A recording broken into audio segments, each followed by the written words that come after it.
आज भगत सिंह पर बात करने का मन है और आज पहली बार पेज पर लाइव आया हूँ और मैं उम्मीद करूँगा कि आप लोगों की बहुत शुक्रिया, सभी का बहुत शुक्रिया जो आपने इसका फीडबैक दिया।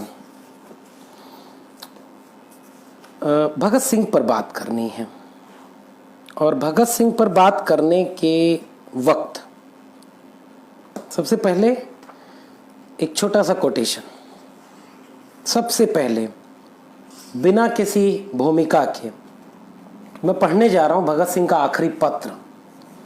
शायद इन चीज़ों को लेकर के आप समझ पाएं, जो 22 मार्च 1931 को लिखा गया। साथियों, स्वाभाविक है कि जीने की इच्छा मुझ में भी होनी चाहिए, मैं इसे छिपाना नहीं चाहता, लेकिन मैं एक शर्त पर जिंदा रह सकता हूं कि मैं कैद होकर या पाबंद होकर जीना नहीं चाहता। मेरा नाम हिंदुस्तानी क्रांति का प्रतीक बन चुका है और क्रांतिकारी दल के आदर्शों और कुर्बानियों ने मुझे बहुत ऊंचा उठा दिया है, इतना ऊंचा कि जीवित रहने की स्थिति में इससे ऊंचा मैं हरगिज नहीं हो सकूंगा। आज मेरी कमजोरियां जनता के सामने नहीं है। अगर मैं फांसी से बच गया तो वे जाहिर हो जाएंगी और क्रांति का प्रतीक चिन्ह मध्यम पड़ जाएगा या संभवतः मिट ही जाएगा। लेकिन दिलेराना ढंग से हंसते हंसते मेरे फांसी चढ़ने की सूरत में हिंदुस्तानी माएं अपने बच्चों के भगत सिंह बनने की आरजू किया करेंगी और देश की आज़ादी के लिए कुर्बानी देने वालों की तादाद इतनी बढ़ जाएगी कि क्रांति को रोकना साम्राज्यवाद या तमाम शैतानी शक्तियों के बूते की बात नहीं रहेगी। हाँ, एक विचार आज भी मेरे मन में आता है कि देश और मानवता के लिए जो कुछ करने की हसरतें मेरे दिल में थीं, उसका 1000वां भाग भी पूरा नहीं कर सका। अगर स्वतंत्र जिंदा रह सकता तब शायद इन्हें पूरा करने का अवसर मिलता और मैं अपनी हसरतें पूरी कर सकता।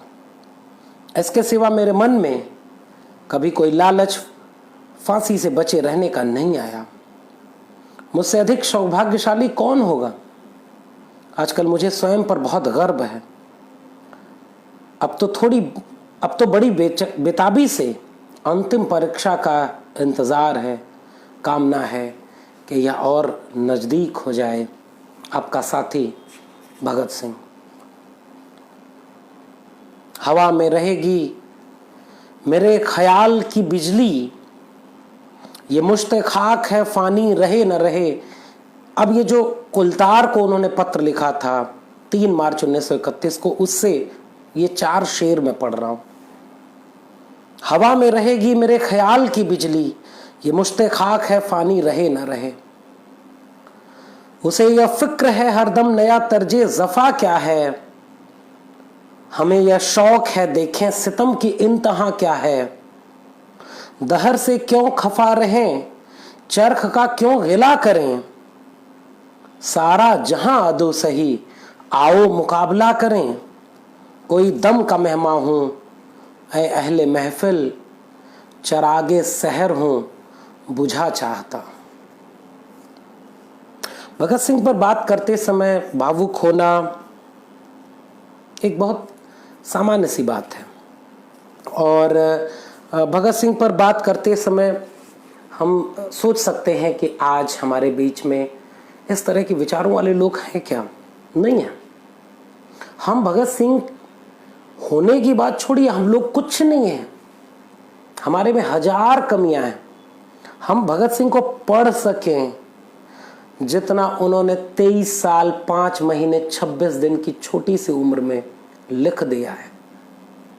हम भगत सिंह को पढ़ें, हम भगत सिंह से बात करें उनके लिखे हुए के जरिए और फिर खुद से सवाल पूछें कि भगत सिंह ने जिस चीज़ के लिए कुर्बानी दी, जिस ख्वाब के लिए कुर्बानी दी, जिस भारत के लिए कुर्बानी दी, क्या वो भारत बन सका है? क्या आज हम 70 साल बाद आज़ादी के और 1931 से जोड़ें तो 90 साल, 70 साल वो बीत गया, 20 साल ये 90 साल होने को है। 1931 हम आज कहाँ खड़े हैं? और आज के युवाओं से मैं यह संवाद करने के लिए आया हूं। अक्सर भगत सिंह की छवि को किस रूप में आपके सामने दिखाया जा गया है? एक 23 साल का शख्स जो हंसते हंसते फांसी के फंदे को चूम गया। बस इतनी सी बात है कि शहीद तो बहुत सारे लोग हुए, अनगिनत लोगों को फांसी हुई, अनगिनत लोग गोलियों के शिकार बनाए गए, लाठियों के शिकार बनाए गए। अनगिनत लोगों के तो नाम ही इतिहास में दर्ज नहीं है। उन सब की कुर्बानियां किसी के तुलना में कम या ज्यादा नहीं हो सकती। सब बराबर हैं। सबने एक आजाद हिंदुस्तान, एक नया हिंदुस्तान, नया भारत, भारत कहें, संवैधानिक शब्द भारत है हमारे पास, तो नया भारत बनाना चाहते थे। लेकिन उन सब में 23 साल का यह शख्स, 23 साल 5 महीने 26 दिन, इतनी उम्र रही और यह शख्स जो लिख के गया है, जो इसके विचार हैं, हम उस तक नहीं जा पा रहे हैं। हमने इस मुहावरे में भगत सिंह को कैद कर दिया कि हर शख्स चाहता है भगत सिंह पैदा हो, लेकिन पड़ोसी के घर में। पता है ये बात क्यों कही जाती है? क्योंकि भगत सिंह का मतलब कुर्बानी ही मान लिया गया है। जैसे डॉक्टर अंबेडकर के पूरे विचार मतलब दलितों का उत्थान, पेरियार के विचार मतलब पिछड़ों का उत्थान, फूले और फातिमा इन दंपति के विचार मतलब हाँ ठीक है, उन्होंने एक स्कूल खोल दिया, उनके विचार। हमारी यह सीमा रही है कि हमने कुछ लोगों को तो अखिल ब्रह्मांडी विचारक बनाया। बेशक उनका कद है, लेकिन हमने इन विचारकों को हमेशा एक खांचों में देखा है। यह अकादमिक डिस्कोर्स की सीमा है। विश्वविद्यालयों में सिलेबस जो पढ़ाया गया, कक्षाओं में जो बहसें हुई, और जो बहसें इस रास्ते होते हुए हमारे गांव चौराहों तक पहुंची, उन बहसों में से अंबेडकर दलितों के ही नहीं, नए राष्ट्र के निर्माण की प्रक्रिया के प्रमुख विचारक हैं।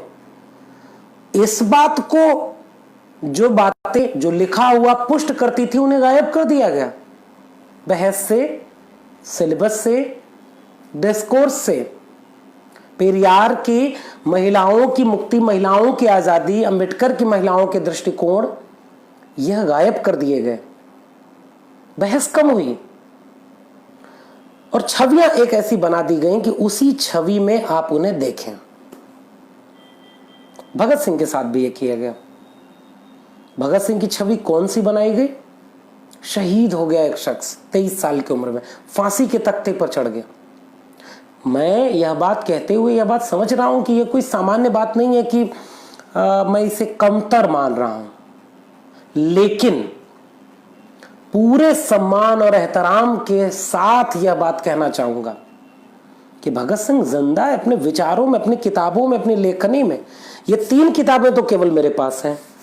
भगत सिंह और उनके साथियों के दस्तावेज चमन लाल जी ने जगमोहन सिंह जी के साथ संपादित की है, राजकमल प्रकाशन से। दूसरी किताब सरफरोशी की तमन्ना, मेरे पास किताब है कुलदीप नैयर की, बेहद दिलचस्प किताब है, पढ़ना चाहिए आपको। चमन लाल जी की एक और किताब है क्रांतिवीर भगत सिंह, अभ्युदय और भविष्य। इसमें तमाम संपादकीय, तमाम लेख, तमाम बहसें, तमाम चीजों का संकलन चमन लाल जी ने किया। 500 से ज्यादा किताबें लिखी गई हैं जिस शख्स के ऊपर। अनगिनत लेख मिल जाते हैं, पत्र के संपादकीय मिल जाते हैं, छोटे छोटे पत्र हैं, चिट्ठियां हैं। हमारी युवाओं की बहसों में जितनी आसानी से यह विमर्श फैला दिया गया कि भगत सिंह पैदा हो लेकिन पड़ोसी के घर में, यह कहां से आया? केवल कुर्बानी नहीं, अगर हमने विचारों पर ध्यान दिया होता तो भगत सिंह आज तमाम युवाओं में, तमाम नए उम्र के लड़के और लड़कियों के भीतर सांस ले रहे होते। हमने भगत सिंह को मूर्तियों में, टी शर्ट पर कैद कर दिया। हमने भगत सिंह को शहीद आजम कहने की अतिरिक्त दबाव में, भावुकता में, एक खांचे में कैद कर दिया, और जिसके चलते आज भगत सिंह पर बात करने वाले लोग नहीं हैं। युवाओं में, वे युवा जो व्हाट्सएप यूनिवर्सिटी में पढ़ते हैं, वे युवा जो शिक्षा से दूर रह गए, वे युवा जो दंगों में शामिल हो जा रहे हैं, जिनके जहन में नफरत, हिंसा भर दी गई है धर्म के खिलाफ, जाति के खिलाफ, उन युवाओं तक हम भगत सिंह को ले जाने में नाकाम रहे हैं। ये हमारी चुनौती है। अगर ले जाते तो भगत सिंह क्या करते? 2-3 लेखों के जरिए छोटी सी बात आपसे साझा करूंगा। भगत सिंह ने एक लेख लिखा था, मैं नास्तिक क्यों हूं। पढ़ा है आपने? अगर नहीं पढ़ा है तो एक बार सोचिएगा कि आपको अब तक यह लेख नहीं पढ़ने की वजह क्या है। आपको पढ़ाने वाले किसी प्रोफेसर ने इसका जिक्र किया क्या? जिस स्कूल में, जिस विश्वविद्यालय में आप पढ़ते थे या पढ़ रहे हैं, जिस नौकरी की तैयारी कर रहे हैं, जिस परिवार में आप हैं, आप विद्यार्थी हैं, तो किसी ने आपको सुझाव दिया क्या कि भगत सिंह का एक 2-3 पन्ने का लेख है पढ़ना, विद्यार्थी और राजनीति? छोटे छोटे लेख है। एक लेख है, आप सामाजिक न्याय पर बात करते हैं, और आपने भगत सिंह का एक लेख पढ़ा है क्या, अछूत समस्या? और अगर नहीं पढ़ा है तो विचार करिएगा, इसमें आपका दोष कम है, इस नेशन बिल्डिंग के प्रोसेस में ही दोष है। हमारे अकादमिक संस्थानों में इन शख्सियतों पर बातें उस दिशा में नहीं हुई कि हम अपने युवाओं को तैयार कर पाते, क्योंकि मुश्किल था। वो सारे लोग वैचारिक तौर पर दोहरेपन के शिकार थे। वो सारे लोग इस तरह के शिकार थे कि हमें दोनों तरफ बैलेंस करना है। हम जरूरत पड़ने पर सामाजिक न्यायवादी हो जाते हैं, और जब सामाजिक न्याय पर 4 ट्वीट कर लेते हैं, फेसबुक पोस्ट लिख लेते हैं, नारे लगा लेते हैं, फूले, अंबेडकर, पेरियार को थोड़ा थोड़ा पढ़ भी लेते हैं, और फिर मौका आता है तो किसी मंदिर के सामने सर भी झुका लेते हैं, थोड़ा सा हम व्रत भी रह लेते हैं। हम जाति जनगणना के सवाल पर आंदोलन तो करते हैं, लेकिन कांवड़ भी कभी कभी ढो लेते हैं। हम ये मानते हैं कि धर्म तो जीवन का हिस्सा है, धर्म के बिना कल्पना ही नहीं कर जा सकती समाज की, तो हम दोनों तरफ चलते हैं।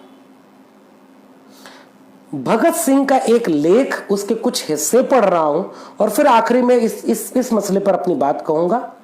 सुनिएगा, मैं नास्तिक क्यों हूं। इसका एक लेख, इसका एक वाक्य, यह वाक्य भगत सिंह का कहता है कि मैं पहले आस्तिक था, परिवार से जो संस्कार मिले उसमें आस्तिकता थी, लेकिन वो कह रहे दो तरह से चीजों को समझा जा सकता है। पहली कि लोग जो मेरे आसपास थे वो लोग भी ऐसे थे कि वो क्रांतिकारी थे, वामपंथी थे, प्रगतिशील थे, बावजूद इसके वो अच्छे पुजारी थे। देखिए इनमें जिक्र किसका है, पिताजी दादाजी का जिक्र हुआ, और किस तरह से आर्य समाजी चीज़ों के साथ बात हुई। और भगत सिंह खुद लिख रहे हैं कि लाहौर के डीएवी कॉलेज में दाखिले के वक्त बोर्डिंग हाउस में रहा, वहाँ सुबह और शाम की प्रार्थनाओं के साथ साथ मैं घंटों गायत्री मंत्र का जाप भी करता था। उन दिनों में मैं एक पक्का ईश्वर भक्त था। बाद में मैं अपने पिताजी के साथ रहने लगा। जहां तक धार्मिक रूढ़िवादिता का सवाल है, वे एक उदारवादी व्यक्ति थे, वे पक्के ईश्वर भक्त हैं, नास्तिक नहीं हैं। वे मुझे हर रोज ईश्वर की प्रार्थना करने के लिए कहते थे। तो मेरी परवरिश इस तरह हुई। और फिर उसके बाद किस तरह से आगे वो बढ़ते हैं कि वो 2 नेता मिलते हैं। एक नेता क्रांतिकारी पार्टी में मिलते हैं, उन्हें ईश्वर पर पूरा भरोसा तो नहीं था, लेकिन वे उसके अस्तित्व को नकारने की हिम्मत नहीं जुटा पाते थे। मैं उन्हें बार बार ईश्वर के बारे में कुरेदता तो वो कहते, जब भी मन करे पूजा कर लिया करो। हमारे सामाजिक न्याय की बात करने वाले कम्युनिस्ट पार्टियों के मेंबर्स जो अपने को वामपंथी कहते हैं, वे भी समाजवादी कहते हैं, वे भी, और सामाजिक न्यायवादी कहते हैं, वे भी, जब जब मन करे तो धार्मिक हो लेते हैं। इस पे हम आगे मैं अपनी बात साझा करूंगा। अभी भगत सिंह की बात, यह एक तरह का नास्तिकवाद है, लेकिन इसमें एक सच्चे नास्तिक के साहस की कमी है, ये भगत सिंह लिखते हैं। और दूसरे नेता के संपर्क में आया जो कॉमरेड सचिंद्र नाथ सान्याल थे, और बंदी जीवन लिखते हैं, और इसके पहले पन्ने पर ईश्वर की महिमा का बड़े जोरदार शब्दों में गान करते हैं। इस खूबसूरत किताब के दूसरे भाग के आखिरी पन्ने पर उन्होंने वेदांतवादी होने के कारण रहस्यवादी शैली में ईश्वर की महिमा की प्रशंसा की है, जो उनकी सोच का अभिन्न हिस्सा था। यह भी एक तरह का रहस्यवाद था। तो मैं यह कहना चाहता हूं कि अभी क्रांतिकारी पार्टी में ईश्वर के प्रति अनास्था का बीज भी नहीं फूटा है। काकोरी के चारों मशहूर शहीदों ने अपने आखिरी दिन प्रार्थना करते हुए गुजारे। इस शख्स से, भगत सिंह से जाते जाते कुलतार ने कहा, मैं वो कोट पढ़ना चाहता हूं। छोटा सा कोट है, मुझे वक्त दीजिए, मैं उसको आपको सुनाना चाहता हूं। चरत सिंह, जो उनके जेल में देखरेख करते थे, चरत सिंह ने भगत सिंह के कान में फुसफुसा कर कहा, बिल्कुल फांसी के तख्ते पर जा रहे भगत सिंह उस वक्त का। चरत सिंह ने भगत सिंह के कान में फुसफुसा कर कहा, वाहे गुरु को याद कर लो।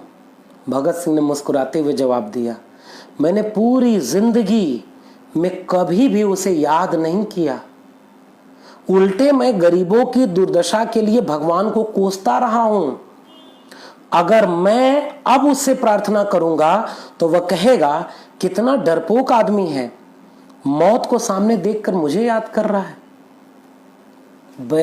जो दोहराव वामपंथियों में आज भी है, जो वैचारिक दोहराव सामाजिक न्याय के नाम लेने वाले ढेर सारे लोगों में आज भी है, जो समाजवादियों में आज भी है, भगत सिंह आपको एक सीख दे रहे हैं।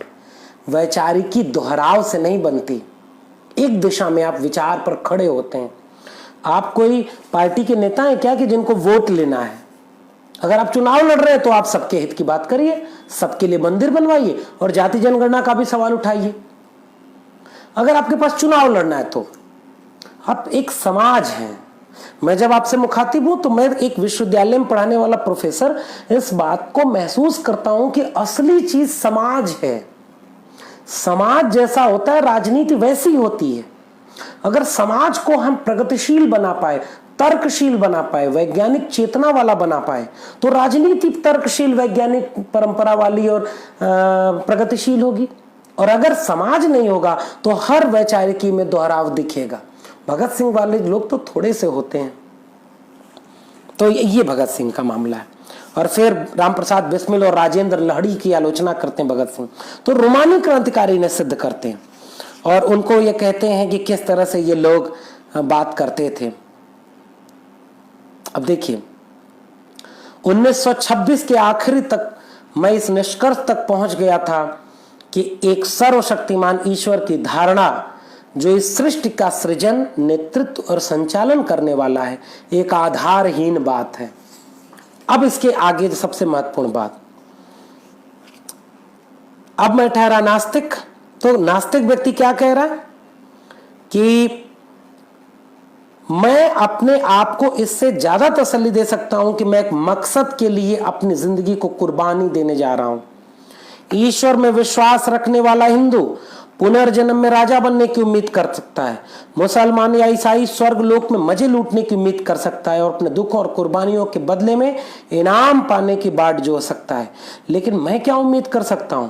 मैं जानता हूं कि जैसे ही फांसी की रस्सी मेरे गले में पड़ेगी और मेरे पांवों के नीचे से तख्त हटेगा, वो मेरा आखिरी क्षण होगा। और यह कहना ज्यादा सही होगा कि मेरी आत्मा मेटाफिजिकल व्याख्या के अनुसार वहीं खत्म हो जाएगी, इसके आगे कुछ नहीं।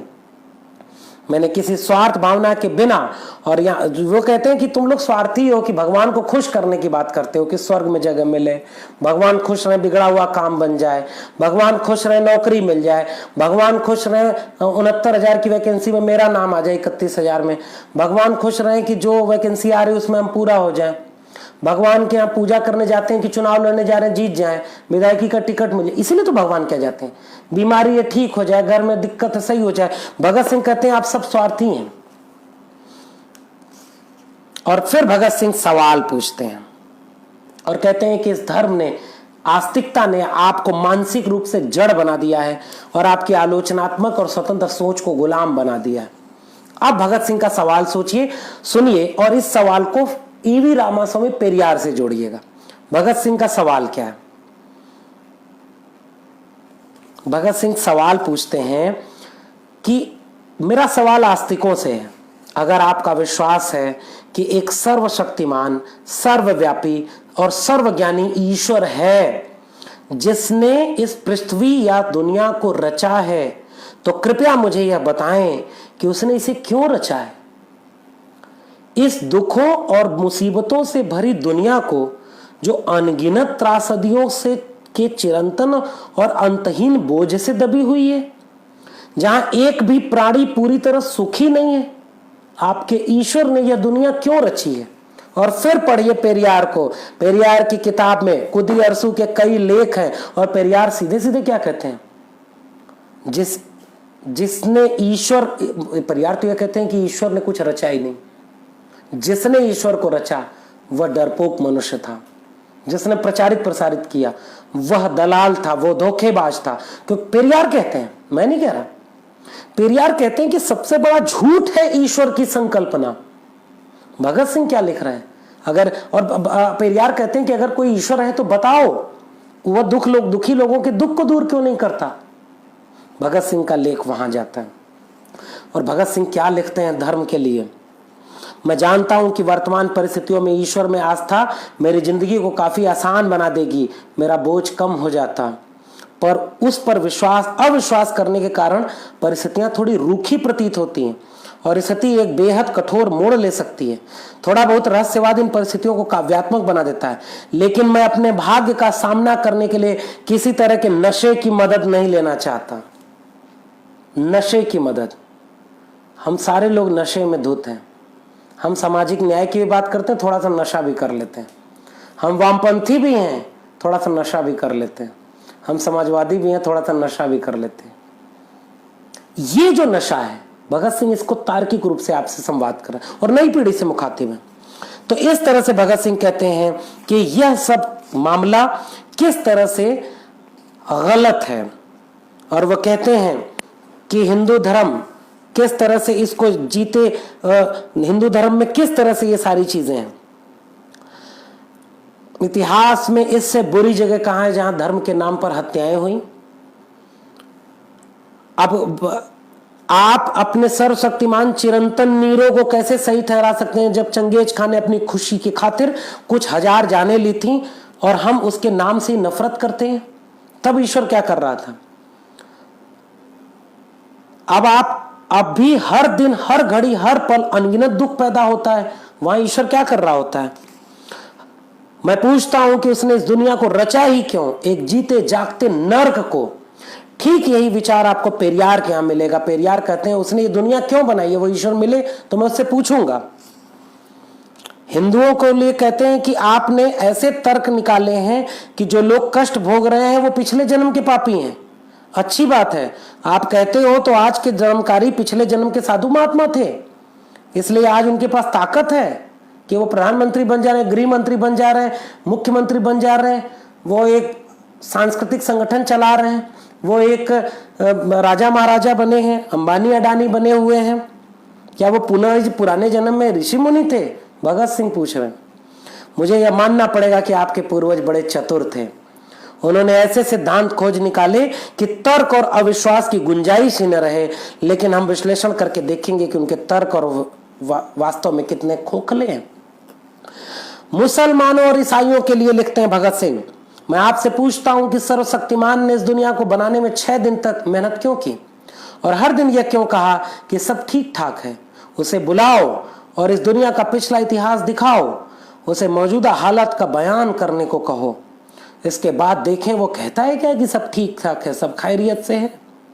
जेलों की काल कोठरियों में से लेकर झुग्गी झोपड़ियों की विशाल बस्तियों में भूख से तड़पते लाखों करोड़ों इंसानों तक और पूंजीपति पिशाचों द्वारा अपना खून किए जाने को लाचार आंखों से देखते शोषित मजदूरों तक कहां है वह दुनिया जो सब ठीक ठाक है, जो खैरियत से है। हर स्तर पर मानवीय ऊर्जा की इतनी बर्बादी हो रही है कि कोई भी संवेदनशील व्यक्ति सिहर उठेगा। जरूरत से ज्यादा उत्पादन को जरूरतमंदों में बांटने की बजाय समुद्र में फेंका जा रहा है। भूख से तड़पते लाखों करोड़ों इंसानों से लेकर राजा महाराजाओं के उन महलों तक जिनकी नींव इंसान की हड्डियों से निर्मित है, कहां है वह दुनिया जो ईश्वर ने रची है, जो ठीक ठाक है, सब खैरियत से है। यह तेवर है भगत सिंह का। और इस लेख में आखिरी में क्या कहते हैं, मेरे हिसाब से आपको पता है इस दुनिया में सबसे बड़ा अपराध है गरीब होना। गरीबी एक पाप है, एक दंड है। आपके विचार में उस इंसान का भाग्य कैसा होना चाहिए जो एक गरीब और अनपढ़ परिवार में, मान लीजिए किसी चमार या भंगी के घर पैदा हुआ है। सीधे भगत सिंह कास्ट को एड्रेस करते हैं और भगत सिंह का एक लेख है अछूत समस्या, उस पर भी बात करनी चाहिए आपको। मान लीजिए वह गरीब व्यक्ति चमार या बंगी के घर में पैदा हुआ है। गरीब होने के कारण वह पढ़ नहीं सकता। दूसरे लोग उसे नफरत और हिकारत की नजर से देखते हैं और खुद को उससे श्रेष्ठ समझते हैं, और आज भी समझते हैं। आज भी सरस्वती माँ का पावन प्रांगण विश्वविद्यालयों में आरक्षण लागू होने से दूषित होता है। आज भी विश्वविद्यालयों में दलितों, आदिवासियों और ओबीसी के प्रोफेसर्स नहीं है। 95 to 97% पोस्ट प्रोफेसर की वैकेंट है। किसी भी वैकेंसी में जितने फीसदी दलित, पिछड़े, आदिवासी होने चाहिए थे, नहीं है आजादी के 70 साल बाद। और जहां आरक्षण लागू नहीं है वहां 90 से 95% सवर्ण काबिज है। कैसा देश है, किस भगत सिंह के ख्वाबों का देश बना है। और आप कहते हैं जाति पर बात ना करें, भगत सिंह जाति पर बात करते हैं। दूसरे लोग उन्हें हिकारत की नजर से देखते हैं और खुद को श्रेष्ठ समझते हैं क्योंकि वे ऊंची जाति में पैदा हुए हैं। उनकी अज्ञानता, उनकी गरीबी और दूसरों द्वारा किया जाने वाला दुर्व्यवहार उसे निश्चित ही समाज के प्रति कठोर बना देगा। अब अगर वह कोई पाप कर बैठता है तो इसकी जिम्मेदारी किस पर है, भगवान पर, खुद उस पर, या समाज के पढ़े लिखे लोगों पर। उन लोगों के दंड के बारे में आप क्या कहेंगे जिन्हें ब्राह्मणों ने अपनी धौंस और अहंकार के कारण अज्ञानी बनाए रखा और आज भी बना।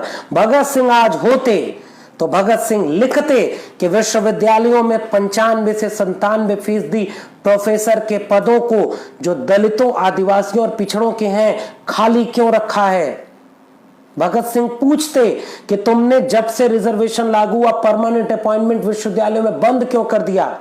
भगत सिंह तुमसे सवाल पूछते कि कितने वाइस चांसलर दलित, पिछड़े, आदिवासी, पसमानदा हैं, मुसलमान हैं, महिलाएं हैं, कितने प्रिंसिपल हैं, कितने जज हैं, कितने वकील हैं, कितने सेक्रेटरी हैं, कितने ज्वाइंट सेक्रेटरी हैं, कितने कैबिनेट सेक्रेटरी हैं, कितने उद्योगपति हैं।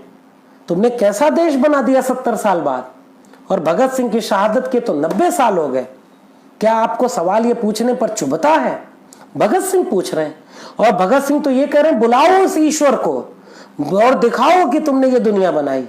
और मैं कहता हूं कि उस ईश्वर को बुलाओ और बताओ कि आज भी ये दुनिया वही चला रहे हैं जो भगत सिंह के वक्त चला रहे थे। थोड़ा सा मामला बदला है, संविधान लागू हुआ है तो थोड़ा बोलने की आजादी मिली, थोड़े से लोग सिस्टम में आ गए, लेकिन वे सारे लोग सिस्टम में कहां हैं, ये भगत सिंह की चिंता थी। और फिर वो कहते हैं उन लोगों के दंड के बारे में आप क्या कहेंगे जिन ब्राह्मणों ने अपनी धौंस और अहंकार के कारण अज्ञानी बनाए रखा, जिन्हें वेदों का कोई पवित्र श्लोक कान में पड़ जाने पर अपने कानों में शीशा डलवाकर उसका दंड भुगतना पड़ता था। अगर वे कोई अपराध कर बैठते हैं तो इसकी जिम्मेदारी किस पर है, किसको दंड मिलना चाहिए। मेरे प्यारे दोस्तों, ये सारे सिद्धांत सत्तारूढ़ वर्गों द्वारा गढ़े गए हैं ताकि वे सत्ता पर अपने कब्जे, अपनी धन संपत्ति और समाज में अपने ऊंचे दर्जे को सही ठहरा सकें। कौन कह रहा है कि भगत सिंह का यह लेख आज जरूरी नहीं है? आज 200% सही है। वही लोग आज भी कब्जा किए हुए हैं और वही लोग हम जैसे लोगों को गालियां दिलवाते हैं और कहते हैं कि ये लोग जातिवाद करते हैं। हम जातिवादी हैं, हम प्रोफेसर है तो हमें क्लास में पढ़ाना चाहिए। फिर यह पढ़ करके कौन अपने समाज को बताएगा? हमारी जिम्मेदारी क्या यह नहीं कि भगत सिंह का यह लेख पढ़ के आपको सुनाऊं और फिर यह लेख पढ़ने के बाद आपसे सवाल पूछूं कि ब्यूरोक्रेट, प्रोफेसर, जज, वकील, IAS, नेता, अधिकारी कितने हैं? 85% बहुजन, दलित, मुसलमान, महिलाएं, आदिवासी, पिछड़ा कहां है? भगत सिंह पूछ रहे थे अपने जमाने में। मेरे प्यारे दोस्तों, ये सारे सिद्धांत सत्तारूढ़ वर्गों द्वारा गढ़े गए हैं ताकि वे सत्ता पर अपने कब्जे, अपनी धन संपत्ति और समाज में अपने ऊंचे दर्जे को सही साबित कर सकें। हाँ, शायद ऑप्टिकन सिंगलर ने सही कहीं लिखा था कि व्यक्ति को उसके अमरत्व का विश्वास दिला दो और उसके बाद चाहे तो उसका सब कुछ लूट लो, बल्कि वह इस काम में आपकी मदद करेगा। धार्मिक उपदेशों और धन कुबेरों की साठगांठ से ही जेलों, फांसी के फंदों, कोड़ों और इन सिद्धांतों का जन्म हुआ है। मैं नास्तिक क्यों हूं, भगत सिंह का लेख है। आज जेलों में कौन लोग बंद हैं? कितने लोगों पर UAPA लगाया गया है? कल को हमें भी जेल में बंद कर सकते हैं आप। ये प्रोफेसर होकर के कर रहे, प्रोफेसर हनी बाबू भीमा कोरेगांव के नाम पर जेल में बंद है। प्रोफेसर पूर्वानंद पर जांच बैठी है। तमाम छात्र जेल में है। दलित, पिछड़े, पसमानदा मारे जा रहे और जेल में बैठे हैं झूठे मुकदमे लगा करके। भगत सिंह पूछ रहे थे, मैं तो उनको पढ़ रहा हूं। छोटी सी बात, अछूत क्यों? विद्यार्थी और राजनीति का एक छोटा सा कोटेशन पढ़ रहा हूं। जो लोग कहते हैं ना कि प्रोफेसर को प्रोफेसरी करनी चाहिए, विद्यार्थी को केवल क्लास रूप में पढ़ना चाहिए। उस लेख का आखिरी हिस्सा, सभी देशों के आजाद कराने वाले वहां के विद्यार्थी और नौजवान ही हुआ करते हैं। क्या हिंदुस्तान के नौजवान अलग अलग रहकर अपना और अपने देश का अस्तित्व तो बचा पाएंगे? नौजवानों को 1919 में विद्यार्थियों पर किए गए अत्याचारों को याद रखना चाहिए। वे यह भी समझते हैं कि उन्हें एक भारी क्रांति की जरूरत है। नौजवान यह समझते हैं। वे पढ़ें, जरूर पढ़ें, साथ ही पॉलिटिक्स का भी ज्ञान हासिल करें और जब जरूरत हो तो मैदान में कूद पड़ें और अपने जीवन को इसी काम में लगा दें, अपने प्राणों का इसी में उत्सर्ग कर दें, वरन बचने का कोई उपाय नहीं। भगत सिंह कहते हैं कि ये क्लर्क बनाने वाली पढ़ाई आप दे रहे हैं। आप इन सारे लोगों को जो पढ़ाई पढ़वा रहे हैं, क्लर्क बनवा रहे हैं। और आज हम प्रोफेसर हैं तो क्या हम यह सवाल न पूछें कि आप पढ़ा करके भी, एक तो आप NEP ला करके पूरी विश्वविद्यालय शिक्षा को चौपट कर रहे हैं, स्कूली शिक्षा को बर्बाद कर रहे हैं, अब सारी शिक्षा को प्राइवेट अंबानी अडानी के हाथों में बेच रहे हैं। विद्यार्थी का धर्म यह नहीं है कि वो अपने समाज के हित के लिए, राजनीति के हित के लिए आगे आए। प्रोफेसर का धर्म नहीं है। एक DGP आज ही चले गए नौकरी छोड़ करके, IAS थे, चुनाव लड़ने जा रहे एक पार्टी से। कौन नहीं चुनाव लड़ रहा है और कौन नहीं राजनीति कर रहा?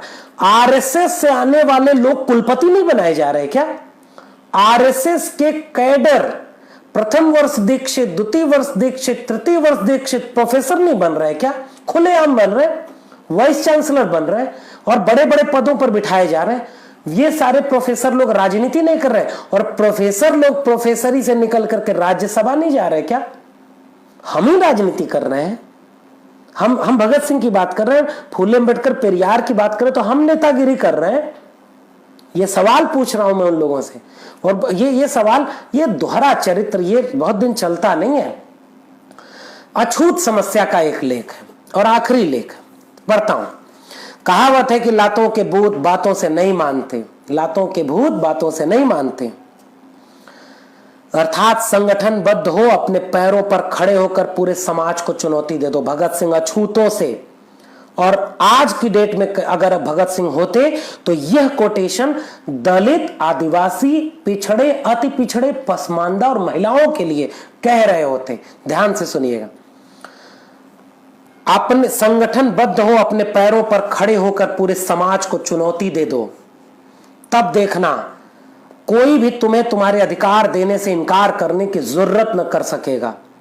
तुम दूसरों की खुराक मत बनो, दूसरों के मुंह की ओर न ताको, लेकिन ध्यान रहे नौकरशाही के झांसे में मत फंसना। आज भी तो हम फंस जाते हैं कि कौन हमारा साथ दे देगा, कौन हमारा साथ नहीं देगा। यह तुम्हारी कोई सहायता नहीं करना चाहती, बल्कि तुम्हें तुम्हारा मोहरा बनाना चाहती है। यही पूंजीवादी नौकरशाही तुम्हारी गुलामी और गरीबी का असली कारण है। इसलिए तुम उसके साथ कभी न मिलना, उनकी चालों से बचना, तब सब कुछ ठीक हो जाएगा। तुम असली सर्वहारा हो। आज कॉमरेड लोग आज भी नहीं कबूल करते कि जाति की बहस क्या है, और कॉमरेड लोग अपनी जाति से ऊपर नहीं उठ पाते। कॉमरेड लोग होने के बावजूद भी वो जो भगत सिंह मैं नास्तिक क्यों हूं, मैं नशा कह रहे थे ना, उस नशे को बीच बीच में लेते रहते हैं। सामाजिक न्यायवादी और समाजवादी तो लेते ही रहते हैं। थोड़ा विचार को तेवर करना पड़ेगा। भगत सिंह कहते थे, क्रांति की तलवार विचारों की शान पर तेज होती है। भगत सिंह कह रहे हैं कि आप इन लोगों से बहुत उम्मीद मत रखना, और भगत सिंह कह रहे हैं कि तुम असली सर्वहारा हो। अछूतों के लिए कह रहे हैं। और आज भगत सिंह होते तो सीधे सीधे कहते कि इस देश के दलित, पिछड़े, आदिवासी, अल्पसंख्यक और महिलाएं असली सर्वहारा हैं। संगठनबद्ध हो जाओ, तुम्हारी कुछ भी हानि न होगी, बस गुलामी की जंजीरें कट जाएंगी। उठो और वर्तमान व्यवस्था के विरुद्ध बगावत खड़ी कर दो। धीरे धीरे होने वाले सुधारों से कुछ नहीं बन सकेगा। सामाजिक आंदोलन से क्रांति पैदा कर दो। ध्यान रखिएगा, सामाजिक आंदोलन से क्रांति पैदा कर दो, और राजनीतिक व आर्थिक क्रांति के लिए कमर कस लो। तुम ही तो देश का मुख्य आधार हो, वास्तविक शक्ति हो। सोए हुए शेरों, उठो और बगावत खड़ी कर दो। अछूत समस्या लेख का नाम है। अछूत समस्या। जब सीधे सीधे भगत सिंह इस देश के सर्वहारा को घोषित करते हैं कि वो अछूत लोग हैं। भगत सिंह चाहते थे कि एक तर्कशील वैज्ञानिक पद्धति का समाज बने। भगत सिंह चाहते थे गरीब अमीरी का भेद मिटे, गोरे अंग्रेज की जगह काले अंग्रेज न बैठे। भगत सिंह चाहते थे कि जाति के नाम पर शोषण बंद हो। कहां है भगत सिंह के सपनों का भारत?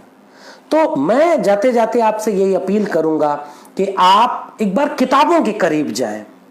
भगत सिंह को केवल फांसी के तख्ते पर झूलते हुए तस्वीर में न देखें और केवल मजाक बना दें कि भगत सिंह पैदा होना चाहिए पड़ोसी के घर में। हम क्यों जोखिम नहीं ले सकते? हम क्यों वह सच बात नहीं कह सकते जो हम जानते हैं? केवल एक नौकरी की वजह से हम चुप रह जाएं, केवल इसलिए चुप रह जाएं कि हम बेरोजगार रह जाएंगे और जिसकी सरकार है वो हमें जेल में डाल देगी। भगत सिंह के सामने भगत सिंह वह हिम्मत तो देते हैं ना, विचार देते हैं। भगत सिंह हिम्मत विचार के साथ एक जज्बा देते हैं कि आप वैचारिक दोहरापन नहीं चलेगा। और फिर इन सारी चीजों को लेकर के जाते जाते मैं फैज अहमद फैज को याद करूंगा और उम्मीद करूंगा कि आप इन चीजों से भगत सिंह को एक नए तेवर में देखेंगे। सामाजिक न्याय के मानने वाले लोग जो इस भ्रम में रहते हैं कि उनकी जाति का हर व्यक्ति सामाजिक न्यायवादी है और जो उनकी जातियों के नहीं है वो सब विरोधी हैं, नहीं, मैं सहमत नहीं हूं। मेरी जाति का होने के बावजूद अगर कोई मेरी विचार का नहीं है तो मैं उसे अपनी वैचारिक यात्रा का साथी, भरोसेमंद साथी नहीं मान सकता। वैसे ही अगर भगत सिंह जैसा मेरी जाति का न रहने वाला शख्स भी मेरे विचार का साथी है तो मैं उसे अपना नायक मानता हूं, फूले और पेरियार के बराबर रखता हूं। और जाते जाते कोटेशन जरूर पढ़ूंगा फूले और पेरियार का। डॉक्टर अंबेडकर उस समय एक लेख लिखते हैं। डॉक्टर अंबेडकर पेरियार लिखते हैं कि वह कौन सा शख्स होगा जो भगत सिंह की शहादत के वक्त परेशान नहीं होगा, किसको दुख नहीं हुआ होगा। कुडी अरसू में पेरियार उसी वक्त में कुडी अरसू 13 अप्रैल 29 मार्च 1931 को पेरियार लिखते हैं। 6 दिन बाद भगत सिंह के साथ खड़े होते हैं। पेरियार का साथी भगत सिंह, अंबेडकर के साथी भगत सिंह है। 31 अप्रैल 1931 को मराठी अखबार जनता में अंबेडकर लिखते हैं कि इन तीन युवाओं की शहादत पर 3 बलिदान, और सीधे सीधे इस पूरे लेख में कहते हैं कि कुछ लोगों को खुश करने के लिए भगत सिंह और 3 नौजवानों को फांसी पर चढ़ा दी गई। यह कभी यह देश बर्दाश्त नहीं करेगा। आपकी देवता वाली छवि को कभी एक्सेप्ट नहीं करेगा। इसलिए मेरे सामने भगत सिंह नायक हैं, इसलिए मेरे सामने भगत सिंह एक विचार का नाम है, और इसलिए मैं सामाजिक न्याय के योद्धा के रूप में भगत सिंह को मानता हूं। आप भी पढ़िए दोस्तों, किताब पढ़िए, भगत सिंह के लेखों को पढ़िए और अपने विचार को स्पष्ट करिए। समाज नहीं बदला इसलिए हमारे नेता धोखा देते हैं समाज को। वो मंदिर भी बनवाएंगे, मस्जिद भी बनवाएंगे, जाति जनगणना भी करवाएंगे, क्योंकि हमारा समाज वो मजबूर है। आपने समाज को नहीं बदला, हमारा समाज आज भी उसी के नाम पर वोट दे रहा है। इसलिए अगर हमें बदलना है तो हमें समाज को एजुकेट करना होगा, नई पीढ़ी को पढ़ाना होगा। और इसी उम्मीद के साथ जाते आते फैज अहमद फैज का एक शेर सुनिए। जिस धज से कोई मक्तल में गया, जिस धज से कोई मक्तल में गया, मक्तल समझते हैं, आखिरी जगह, शहीदी की जगह, खत्म होने की जगह, कब्रिस्तान कह लीजिए, जिस दार पर फांसी का तख्ते पर चढ़ाया जाता है वो कह लीजिए। जिस धज से कोई मक्तल में गया वो शान सलामत रहती है, ये जान तो आनी जानी है, इस जान की कोई बात नहीं।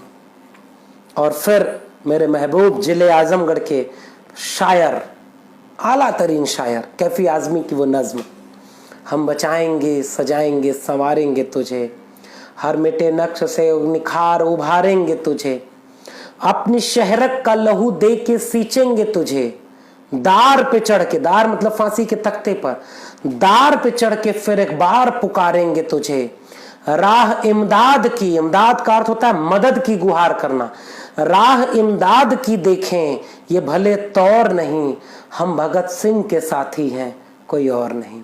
बहुत बहुत शुक्रिया। उम्मीद करता हूं कि आज इस बातचीत को सुनने के बाद आप भगत सिंह के बारे में कुछ पढ़ना शुरू करेंगे।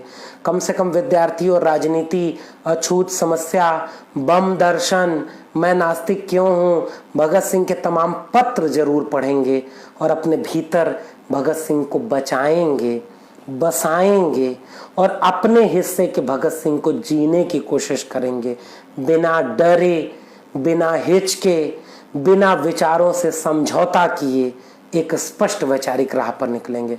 बहुत बहुत शुक्रिया, धन्यवाद। इंकलाब जिंदाबाद।